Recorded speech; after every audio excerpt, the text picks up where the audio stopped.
السلام علیکم جی۔ اچھا، میں اس وقت ایک ذاتی معلومات شیئر کر رہا ہوں، بڑی پرانی ہے۔ میرے پاس ایک صاحب کام کرتے تھے، وہ آرمی آڈٹ میں تھے ایکچولی۔ میرے پاس آتے تھے ہفتے میں 2 دن، تو کچھ رائٹنگ کا کام ہوتا تھا تو وہ کرتے تھے، لیکن ان کو آرمی لاز کا بہت پتہ تھا، تو شوق تھا ان کا۔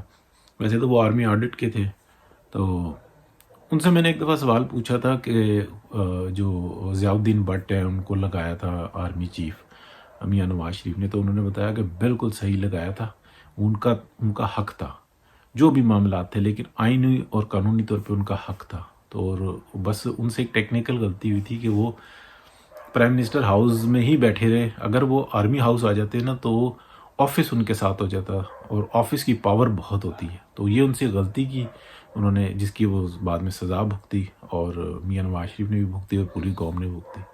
تو میں نے ان سے پوچھا کہ جو عمر کا تو اس طریقے کی بات ہو رہی تھی، تو انہوں نے بتایا تھا کہ جب بھلے ان کی عمر جو مرضی تھی، لیفٹیننٹ جنرل تھے، جب آرمی چیف اپوائنٹمنٹ ہو جاتا ہے تو وہ 3 سال کے لیے ہو جاتا ہے۔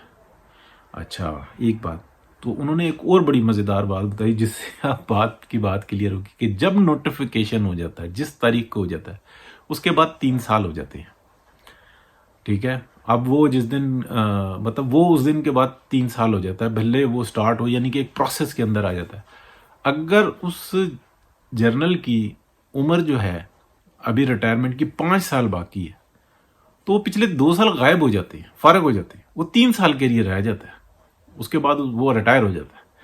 یہ انہوں نے بڑے کام کی بات بتائی تھی۔ تو اب یہ دیکھ لیں کہ جس دن نوٹیفیکیشن ہوگا نا، تو پھر وہ سٹک ہمیں 29 کو ادھر سے ادھر ہو، یا اور ایک ہفتے بعد ہو یا جلدی ہو، اس سے فرق نہیں پڑتا۔ نوٹیفیکیشن کے بعد جس دن سٹک ادھر سے ادھر ہوگی، اس دن کے بعد ان کے 3 سال رہ جائیں گے باقی۔